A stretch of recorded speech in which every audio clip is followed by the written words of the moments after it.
अस्सलाम वालेकुम दोस्तों, हमारी लामहदूद कायनात इंसान की सोच की मुमकिन हद से भी ज़्यादा वसी और पुरस्कार है।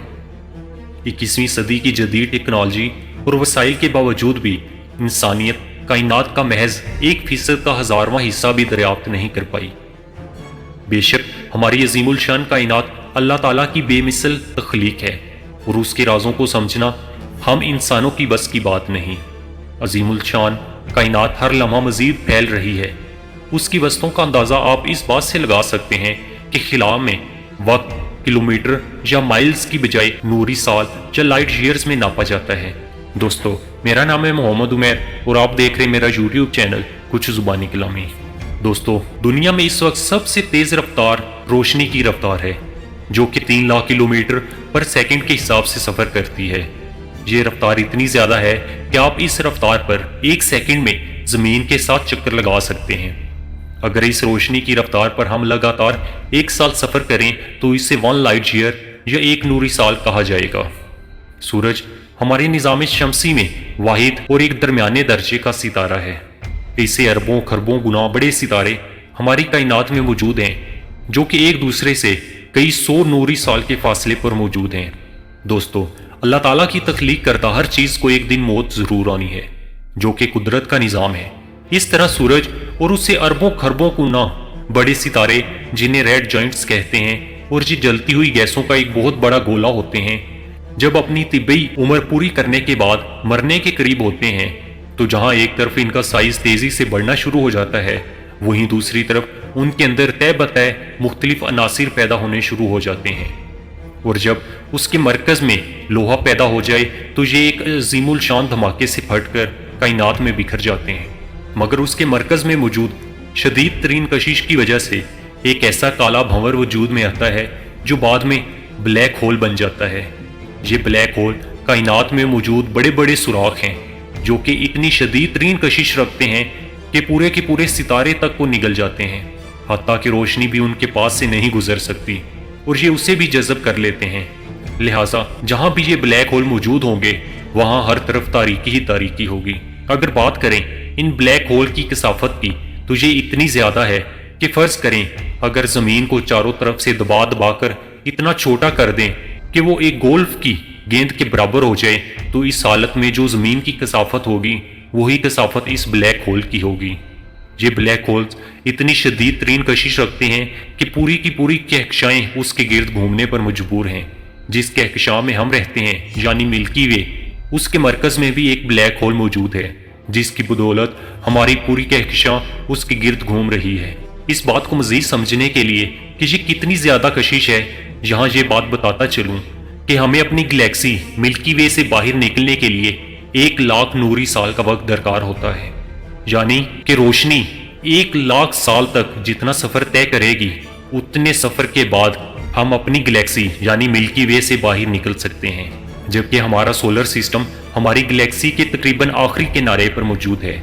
इस बात से आप अंदाज़ा लगा सकते हैं कि 1 लाख नूरी साल का वक्त उस वक्त दरकार है जब हम अपनी गैलेक्सी के बिल्कुल आखिरी किनारे पर मौजूद हैं। और अगर हम अपनी गैलेक्सी के दूसरे किनारे की तरफ सफ़र शुरू कर दें तो उसका अंदाज़ा लगाना नामुमकिन है कि हमें कितने लाख नूरी साल लगेंगे। दोस्तों, ब्लैक होल के वजूद में आने के बाद उसका साइज उसके आसपास के मौजूदा सितारों, सियारों, गैस के बादलों और डस्ट को निगल कर और बढ़ता जाता है। उसके अलावा ब्लैक होल अपने से छोटे साइज के ब्लैक होल्स को अपने अंदर जज़ब करके अपना साइज मजीद बढ़ाता जाता है। दोस्तों, छोटे से छोटा ब्लैक होल जो अब तक दरियाफ्त हुआ है उसका एरिया 3 किलोमीटर है और उसका नाम XTE J1650500 है। और इस छोटे से छोटे ब्लैक होल का मास भी 10 सूरज के बराबर था। जबकि सबसे बड़ा ब्लैक होल जो कि कायनात में अब तक इंसानों ने दरियाफ्त किया है उसका नाम S5001481 है, जिसका साइज जमीन और सूरज के फासले से भी 1600 गुना ज्यादा है, जबकि उसके अंदर 40 बिलियन सूरज जितना मास मौजूद है। आज की तमाम जदीद साइंसी रिसर्च इस नतीजे पर पहुंची है कि ये ब्लैक होल कायनात के एक सिरे से दूसरे सिरे या एक कायनात से दूसरी कायनात में जाने का वाहिद रास्ता है, मगर उन तक रसाई मुमकिन नहीं। और अगर हमें ان کے اندر سے گزرنا ہے اور ان بلیک ہول کے ایک سرے سے داخل ہو کر دوسرے سرے پر نکلنا ہے تو ہمیں روشنی کی رفتار سے چلنا ہوگا، جو کسی صورت ممکن نہیں۔ دوستو، ان بلیک ہول کی حقیقت قرآن پاک جیسی الہامی اور مقدس کتاب میں تلاش کرنے کی کوشش کرتے ہیں، جو کہ 1400 سال قبل نازل ہوئی، جب سائنس اور ٹیکنالوجی کا کوئی علم نہ تھا۔ مگر اس دور میں بھی قرآن پاک نے بلیک ہول اور اس کی خصوصیات کا واضح ترین ذکر کیا اور بتایا کہ بلیک ہول در حقیقت ایک آسمان سے دوسرے آسمان تک جانے کے راستے ہیں۔ دوستو، عربی میں راستے کو طریق کہتے ہیں اور اسی لفظ طریق سے لفظ تاریک نکلا ہے، اور اسی نام سے منسوب سورہ طارق میں رب کریم فرماتے ہیں، آسمان اور تاریک کی قسم، اور تمہیں کیا معلوم کہ تاریک کیا ہے؟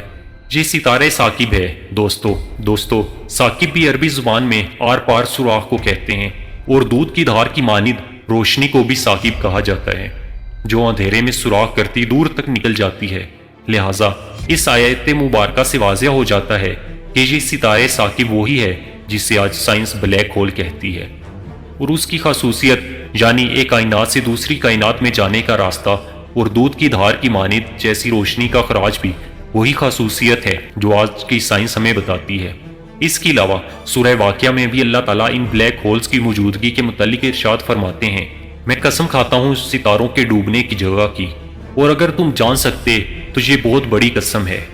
دوستو، یقیناً کائنات میں ستاروں کے ڈوبنے کی جگہ ان بلیک ہولز کے علاوہ کچھ اور ہو ہی نہیں سکتی، جن کا واضح طور پر تذکرہ اللہ تعالیٰ نے 1400 سال پہلے کر دیا، اور سائنس نے اسے بس حال ہی میں چند سالوں میں دریافت کیا ہے۔ اس کے علاوہ سائنس آج یہ نظریہ بھی پیش کرتی ہے کہ کائنات ایک نہیں بلکہ ایک سے زیادہ ہیں اور آپس میں متوازی ہیں۔ اس کا حوالہ بھی قرآن پاک میں 1400 سال پہلے سورہ نوح میں ملتا ہے۔ رب کریم فرماتے ہیں کہ کیا تم نہیں دیکھتے کہ کس طرح سے طباق کی مانند ایک کے اوپر ایک کر کے 7 آسمان بنائے۔ دوستو، بلیک ہول تعداد میں کئی ہو سکتے ہیں، اور ان کی تعداد میں ہمیں جو قرآن پاک میں حوالہ ملتا ہے اس میں رب کریم فرماتے ہیں، اور ہم نے تمہارے اوپر 7 راستے بنائے ہیں۔